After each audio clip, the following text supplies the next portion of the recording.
And for this drawing I'm just going to be using some pastel pencils, various brands, red ones, the Derwent ones. I don't normally get them out, but there's some lovely fleshy colours, maybe even a couple of hard pastel sticks. So the supplies, as you'll see, watch the video all the way through, you'll see I don't use many supplies. Got my drawing on some blue pastel mat this time. Could have used brown, dark grey, doesn't really matter.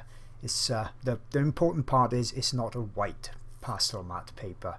I'm using pastel mat because I can get all those layers on there, and I've transferred my drawing over using white transfer paper, so that's what the white lines are, you can see there on that pastel mat. Now, so that I can judge the fleshy tones easier, I want to get some of this background in place. It's only a small amount of background, so I can really use pencils for a lot of this. If I was doing a large background, or perhaps a full horse portrait, that's when you'd see me using the softer pastel sticks. Just saves the pencils.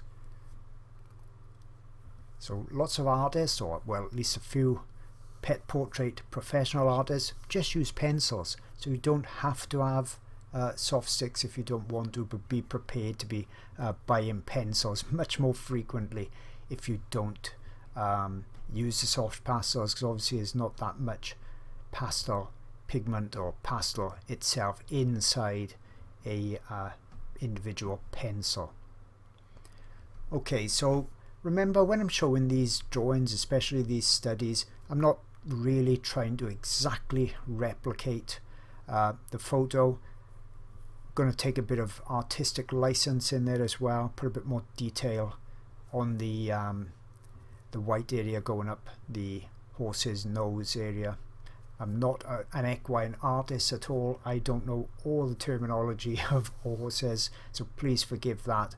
But I'll just try and make it, you know, pretty realistic. The drawing took me under 2 hours to do. Obviously I could have kept working and working and working and made it even more realistic. But what I'm out to do when I do all of these videos is not showcase my work and want people to say how fantastic it is and things like that. I'm just trying to show you guys the techniques so you can go on and create your own masterpieces. These are just small studies for me, but hopefully they'll show you the techniques I use. It's not the only technique that could be used doing this. I'm sure there's lots of other ways as well, but this is the techniques that I'm using at the moment, and hopefully you'll find them of use. So you can see I just laid down some of that green already as pretty much a base color. Now I'm just glazing some blue over the top, so basically I've got my pencil on the side, hardly any pressure to it, and that's just resting that color on top of the green. I'm using my fingers, perfect blending tools, to just blend that together and make softer transitions. Over on my left hand side, and I've also got spare paper on my right hand side, pastel mat paper. That's where I'm trying the colours out every now and again, just making sure that they're going to perform as I hope, because sometimes with pencils and frequently with soft pastels, the colour you're seeing in the stick or the pencil, especially the coloured back end of the pencil, normally that's where they normally colour to show you the colour of the pencil, it's usually drastically different than the colour we actually get out of the pencil when we apply it to the paper. So always really handy to have some scrap paper. As you can see, the border around my drawing, I've got a couple of green dots here just to the left of my hand. You know, I can draw, test out colours anywhere on there as well. So you can see building up another layer, and that looks softer now. Now some beginners come to me and say the backgrounds or areas that I'm blending don't look soft enough. What am I doing wrong? And basically you're not putting enough layers on there. The more layers you put on there, the softer it will look. So don't go too crazy putting so much pastel down initially, but expect to add layers. I'm just putting a bit of white over the top there. That's going to subdue some of the brightness from those colors, and of course obviously it will lighten it as well. And then I'll blend that area once again with my fingers. Got a microfiber cloth in my lap. Every now and again I'm wiping my finger on it. That's taking excess pastel away and stopping me muddying the other colours. I'm just going to carry on building layers up on this background.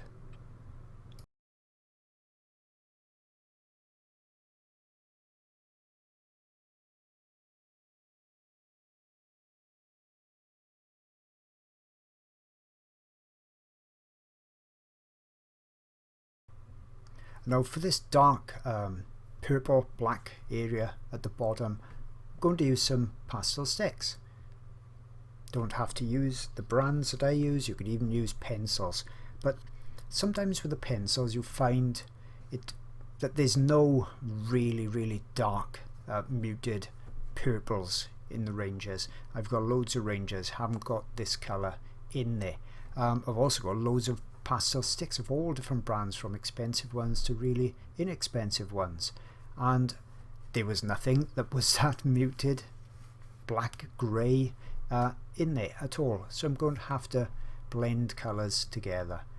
Now I could use pencils to do it, or I could use other sticks to mix the black and the purple, blend them together to get a black purple. So with pastels we don't really do things like add yellow and blue to make a green. I personally don't try and do things like that. I'm only ever adding or mixing colours like this just to push them a bit one way or another. So slightly adjusting colours, then I'm blending that together again. So nothing complicated at all, you can do this, I'm sure. Try it out on some scraps so you get an idea of the amount of pastel I'm putting down, so you get this same effect. And you can see I'm pretty much just going slightly over the edge of the nose, but not by much at all, and I'm just going to do a couple of layers like that.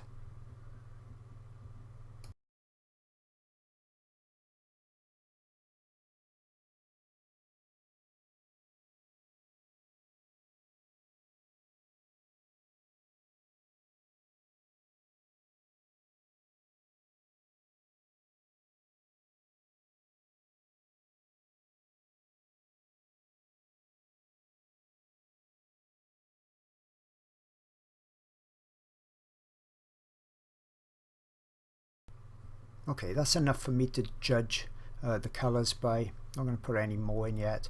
Obviously I've lost that edge just slightly. So here I'm coming in with a white pencil, pushing fairly hard to get that edge back so that I can see exactly where it lives. You see I'm pushing upwards just to get that shape, because this rim lighting is important for me to have right. Need to get a nice vibrant punchy opaque white on there. Beauty of pastels, we can put these colours over another and still retain a lot of that vibrancy and punch to it.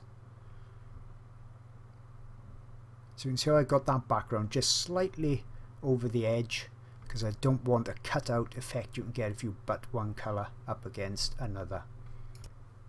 Okay, so far so good. I'm resting my hand on some glassine paper so I don't smudge under layers, and when you see these red shafted pencils, pastel pencils, they're the Derwent brand. Now as I've said, you don't see me bring these out very often. I was supplied a set by Derwent a couple of years ago to try out, and to be honest, they're not my favourite. And the reason they're not my favourite is because they break quite frequently in my crank handle sharpener, whereas my Pitt pastel pencils and my Carbothello pastel pencils really don't break anyway to the degree that these do. But the one thing that Derwent colours have got is a fantastic array of flesh tones. The Pitt and the Carbothellos and some others I've got, they really struggle with those flesh tones. So what you may want to do if you intend doing perhaps human portraits and you want to use pastel pencils, or even for areas such as this, some monkeys, apes, I say horses, have a lot of this fleshy tone on them as well. You may want to go through the Derwent pencil range and just pick out those flesh tones. I have found them very handy to have, and you'll see I use quite a few of those. I'm not giving out color formulations or anything like that on all my videos. I tell you why. I've got a couple of basic videos where I just use a dozen or so pencils specifically done for complete beginners to start. But once you're past that complete beginner stage, so once you've done, say, that just one lesson, I'm just rubbing a bit of the edge of that pastel off that green so I can get a more pure colour down. I just used a microfiber cloth there, so I had to interrupt there as I saw that on screen. So once again, if you're a complete beginner, you don't know if you're going to like pastels or not, I've got 2 videos out there on my Patreon channel. One's a tiger for complete beginners, and there's a landscape, and I go through the pencil types, etc. that you want. So there's only a few, it's not going to cost you much at all. But once you're past that stage, onto slightly more complicated subjects, you're going to be picking up lots of different colours all the time. You can see even in the fleshy areas of the muzzle on this horse, there's lots and lots of different pinks in there. There's lighter tones, there's whites, there's greys, there's grey blues, there's browns, oranges, reds, on all the other areas. I can't be listing those colours all the time, because sometimes I've even got 10 colours in my hand at a time that I'm picking back and forth from.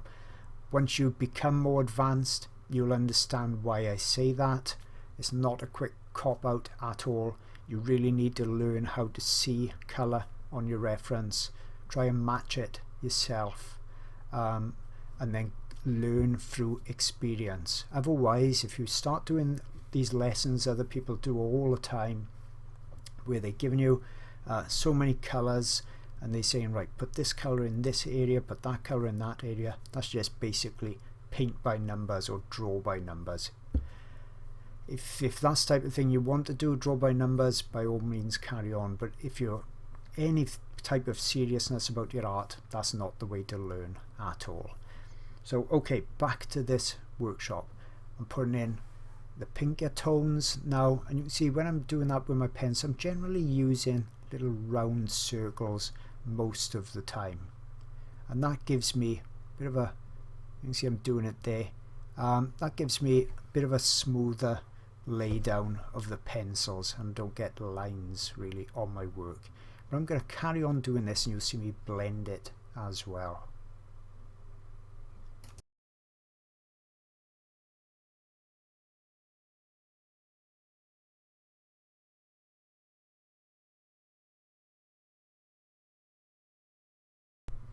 Okay, so this is a bit of a tricky area.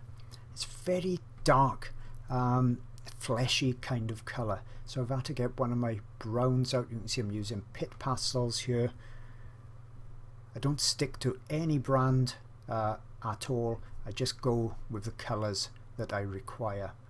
So you see me, I go through pit, I go to pastel, Carbothellos, I might do Gioconda, I might do Derwent. You can see how many I've just got, about 5, 6 in my hand already, just doing these areas. You can see how I blend a colour into another colour as well.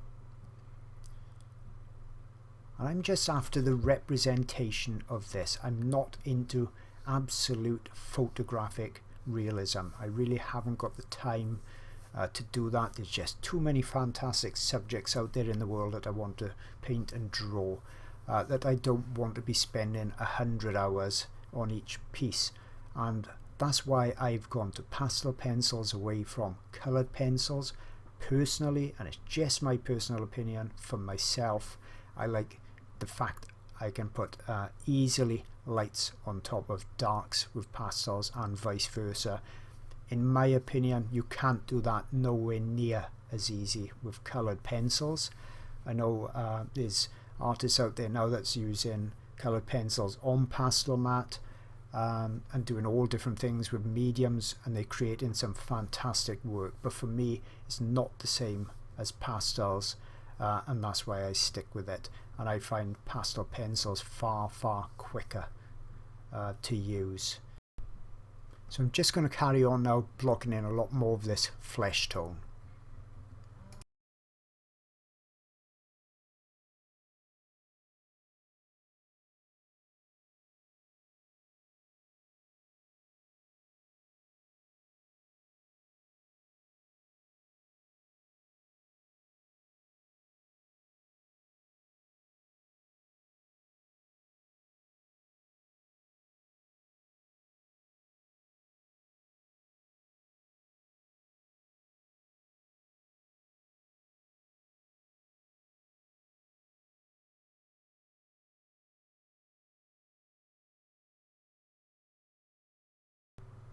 Now I find this area really interesting to draw.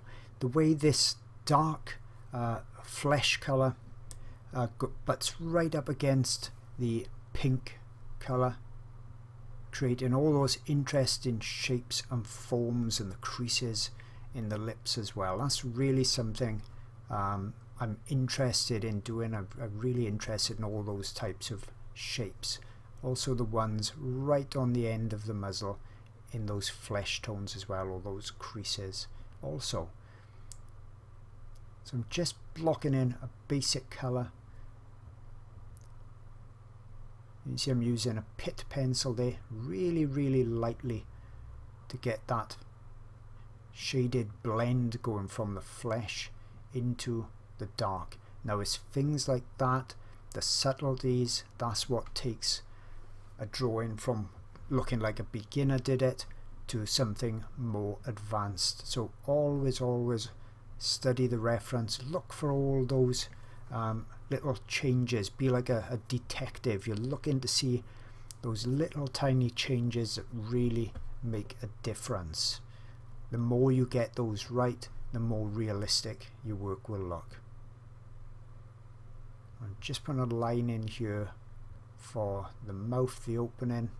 It's not a black line, it's actually a dark reddy brown. I'll go darker than that later on. I just want to get that in place, because as you start blending areas together, it's easy to lose the position of something. So you'll see throughout this video workshop part 1 and all my other videos how I keep trying to retain where the drawing and transfer lines are.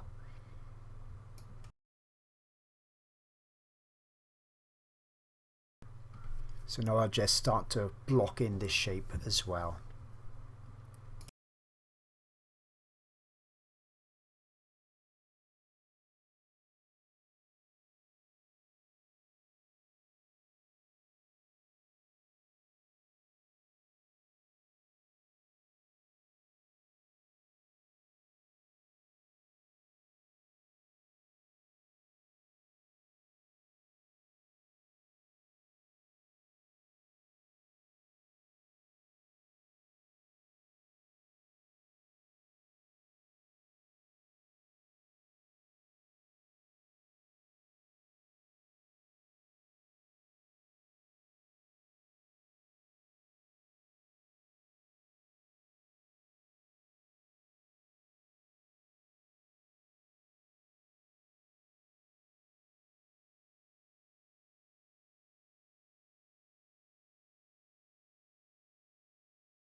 So let's take a look at these creases and interesting shapes in between the nose area. So obviously I've got my main colour, my flesh colour, my middle tone in place already. This is the dark going in. I'm not going to spend an hour mapping out and getting these exactly right. I'm just going to put them generally in the correct place so we get the same feel. If somebody didn't see the reference right next to the drawing, they wouldn't know any difference at all, and I can work a lot quicker this way. So I'm getting the dark shapes in first, then I'll come back in with the highlights.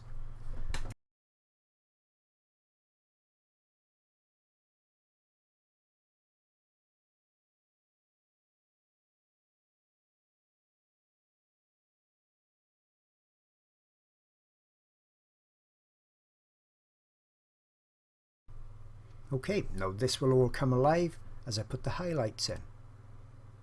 So you need to make sure you know which side of the dark it needs to be, either on top or underneath. So you see, sharp pencil,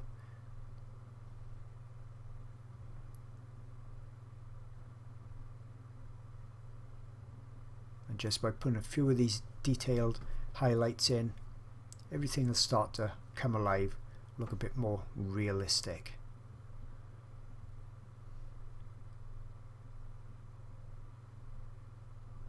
Just roughly in the right place.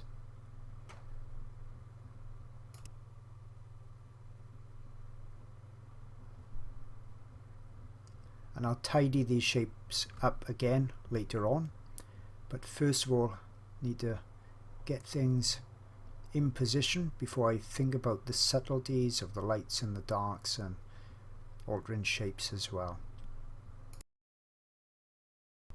So I know a lot of you are going to want to see this, so I'm not going to speed much of this up at all. I'm just going to let the video run. There's not a lot for me to say, it's just a case of pretty much watching and seeing how I build up the details in this area.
Okay, so that's that area pretty much completed.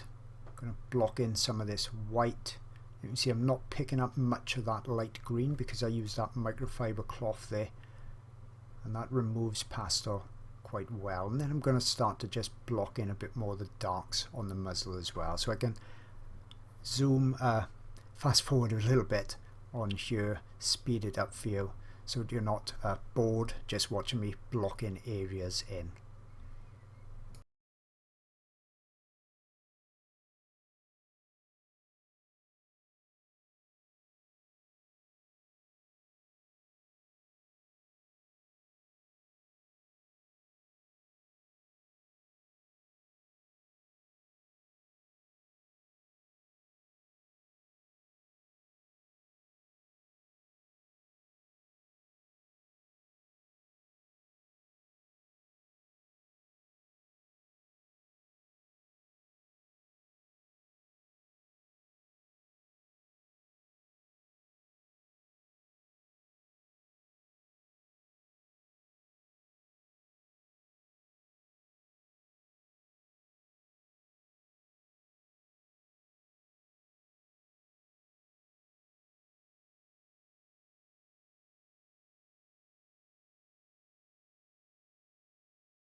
Now these marks on the lips, just simple, similar to the ones on the nose. Just getting some darks in place first. You know, I've got that mid-tone already in there, the major colour.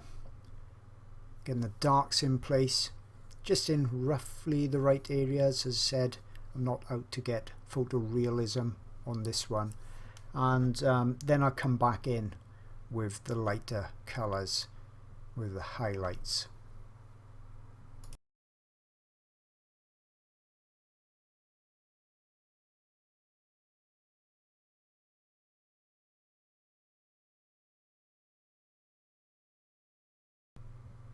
And the highlights in this area are just a dark grey, so don't go thinking highlights are always white. They're not.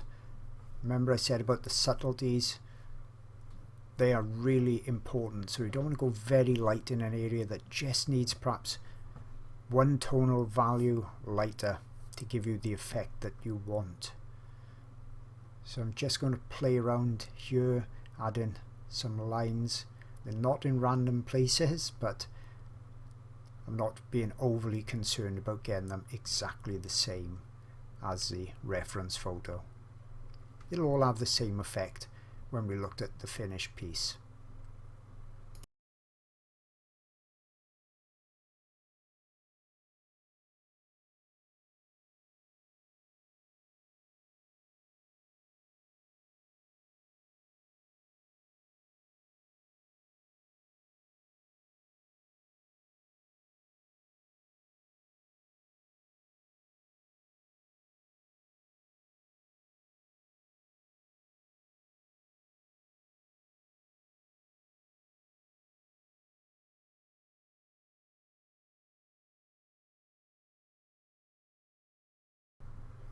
Okay, happy with that so far.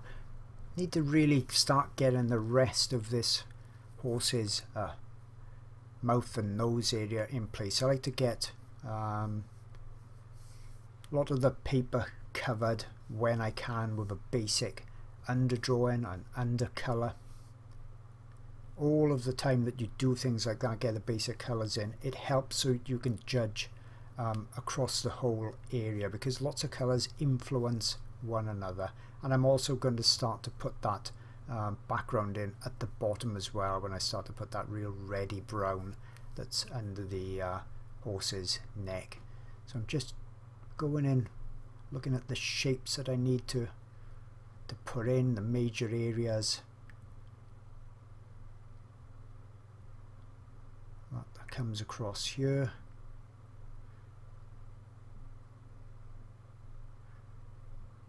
I'm just blocking in some basic browny colours at the moment. Generally going with that in the direction of that fur or hair growth, the way it's flowing. Not all the time, but probably 90% of the time.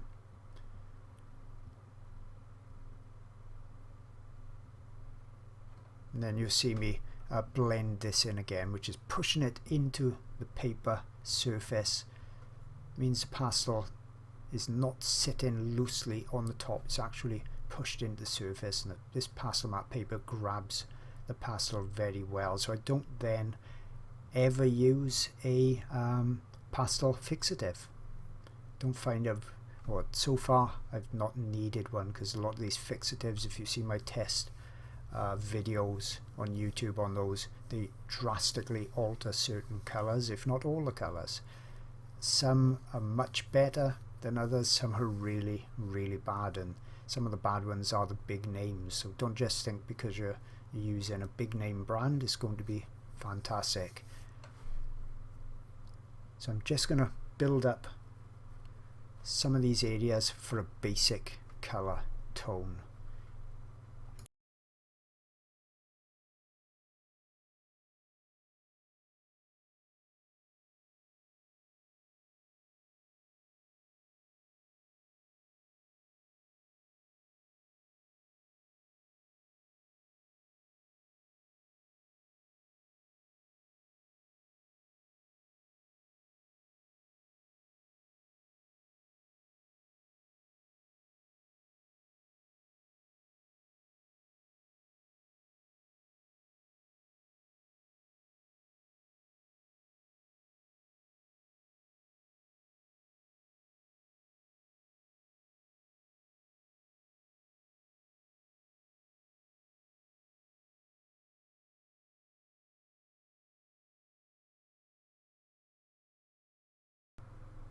Okay, so that's that basic brownie colour there.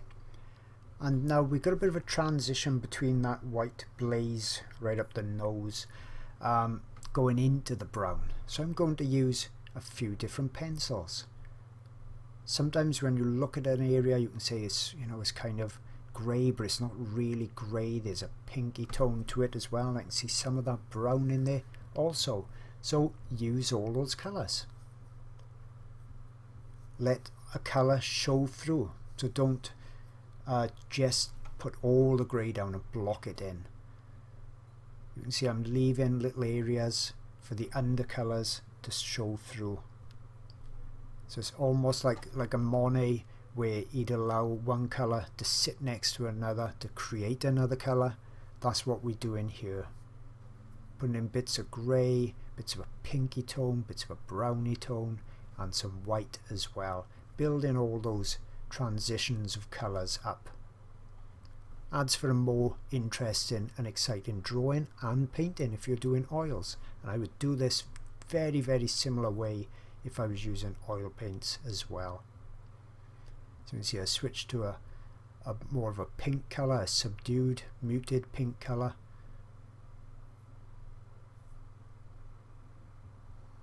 Now I switch back to the grey, and I'll lighten it all as well with white here and there.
So now I'm coming in with that white. You can see I'm just putting some texture on there, leaving plenty of that underlayer to show through light strokes. Quite a sharp pencil going in the direction of that hair growth, building up the texture. So we don't want a flat surface, a flat colour here.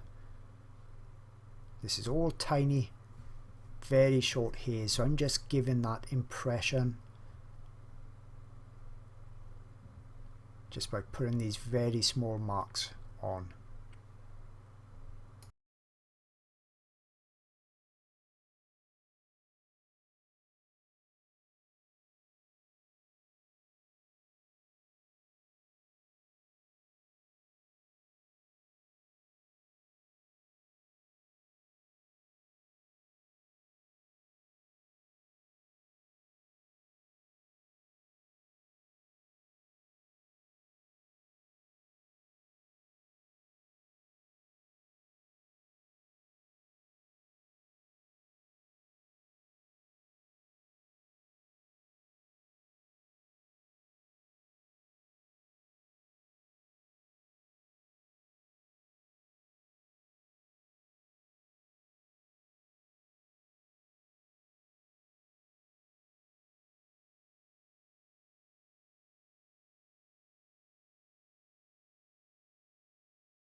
Okay, so back at the blocking in stage again and doing this ready area underneath the horse's chin.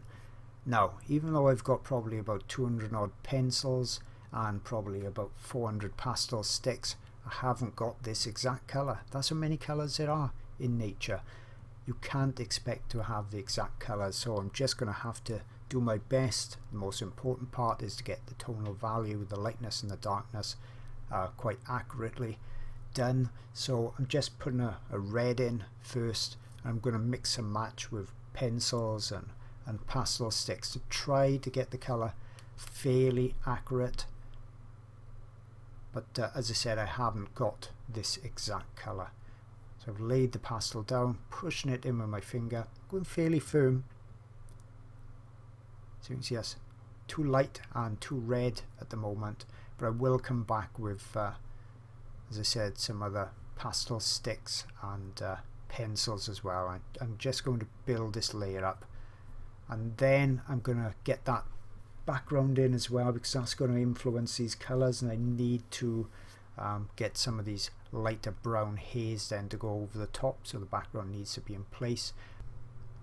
And I'm not going to put that little bit of green in either, find that a bit distracting, so I'll just let this this subdued purple, grey, black actually go up a bit more there.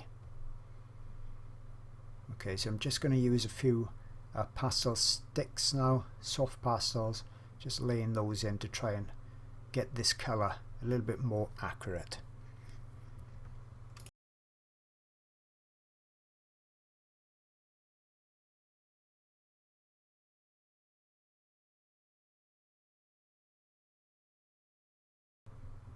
And now going to put in the background, so same technique that I used on the left hand side. Let's just find out where this edge is first, so that I don't lose that too much.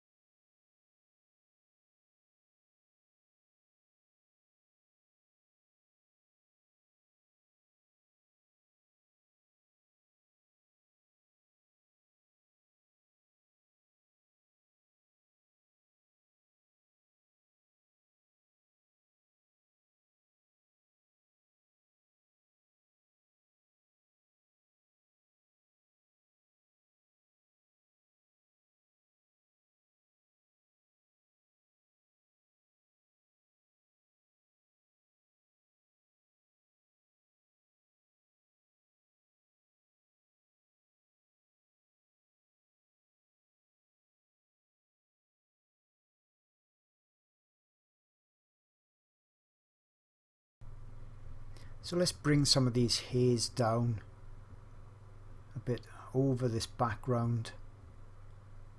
It's not too complicated at all, but if you find that your pencil is picking up a lot of the background, give it a wipe on the end every 1 or 2 strokes onto microfiber cloth.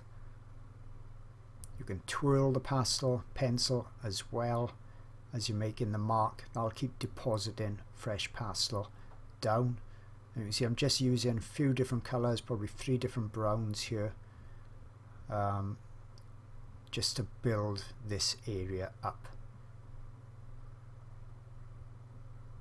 Softening where I need it with my fingers, and then putting some lighter tones on as well, and also re-establishing that reddy brown area.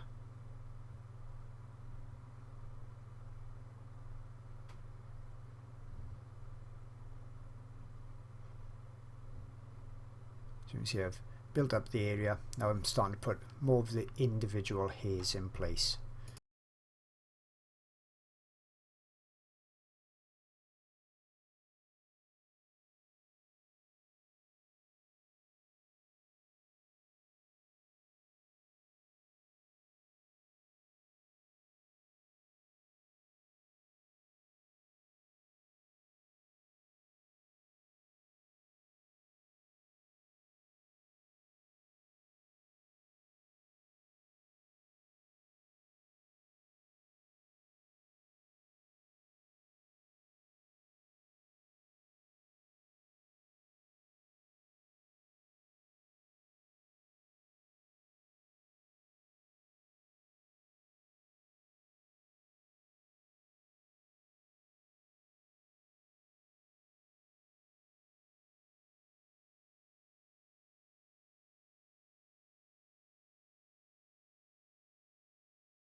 So I'm happy with how that's turned out. You can see 99% of it is actually done now, and it's a case of going into areas, darkening some areas, lightening others, making minor adjustments. Now with this stage I could take another 2 hours and really dial into the details on it, but as I said, I want to show you guys the techniques. You can create your own masterpieces then, your large drawings, spend as long as you want on there. So I'm not going to spend too much more time, but you can see areas that I could perhaps make lighter, other areas darker, and really fine tune it if I wanted to.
Onto an area that people really struggle with, doing the whiskers, and you're not going to get many more whiskers than on this subject.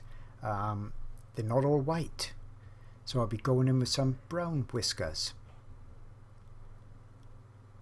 You can see these lighter brown wispy tones. And in fact, I won't be using white or pure white that much at all. I'll be using more light greys in there. So don't go straight in with your lightest tones. You generally find you've gone too light and it's more difficult to then try and get rid of them. So creep up on whiskers as such by putting in some of the darker tones first and perhaps underestimating how light you need to go.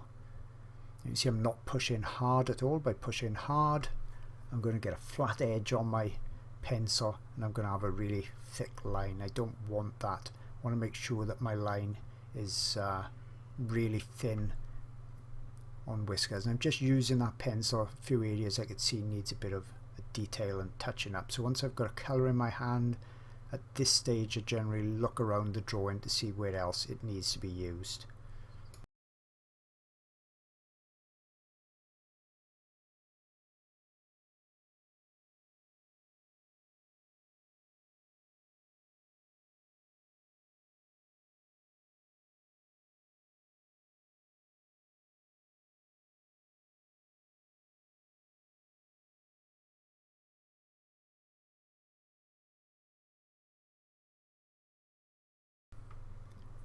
So you can see again, I'm not pushing hard at all. I'm making sure these are going random. I'm not trying to follow exactly where they go on the reference, because if I start to try and duplicate it, then I'll be going, you know, too cautiously with my hand, and I find then things start to look artificial, rigid, fake. It's better to look at the reference, see the general areas and the kind of numbers we're looking at, and then just look at your drawing, put that section in, then look at the reference again on the next section and keep doing it like that.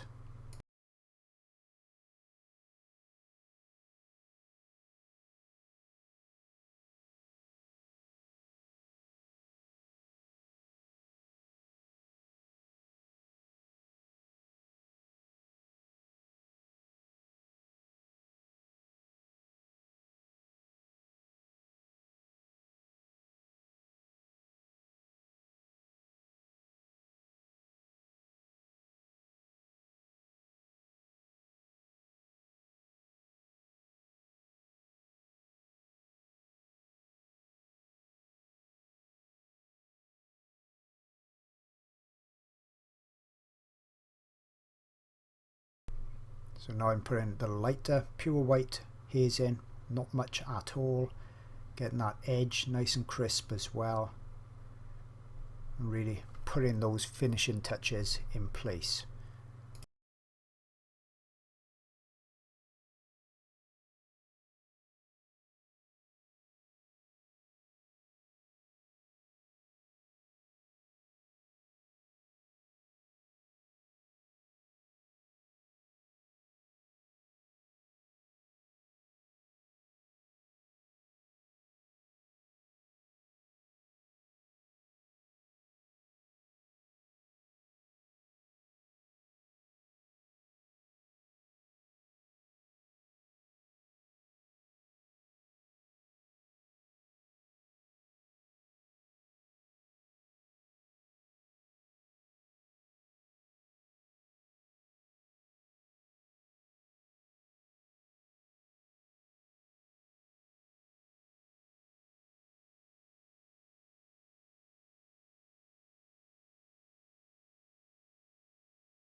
You see the edge lighting, that rim lighting, that's quite important on this.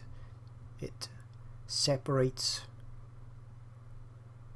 that foreground from the background, so I'm pushing quite hard on there and really getting that edge nice and sharp.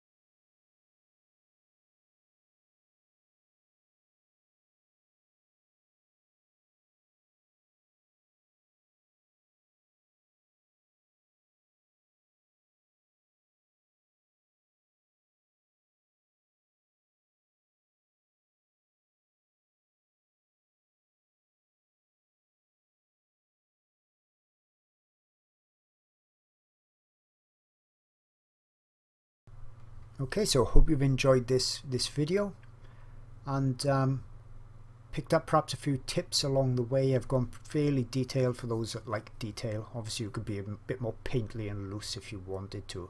But as I said, hope you've enjoyed this video, and I'll see you all again on the next one.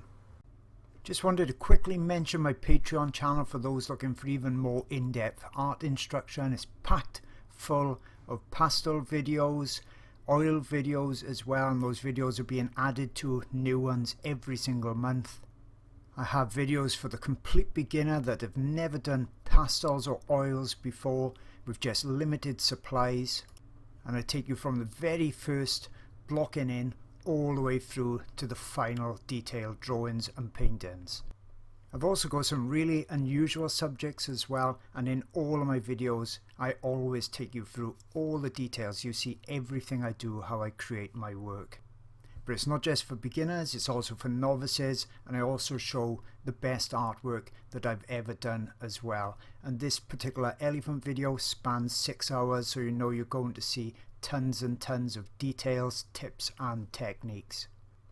And as mentioned, I've got lots of oil videos on there too, so there really is something for everybody, and you get access to hundreds of hours worth of videos for just $4. Now over 1,000 members strong. Hope to see you there soon.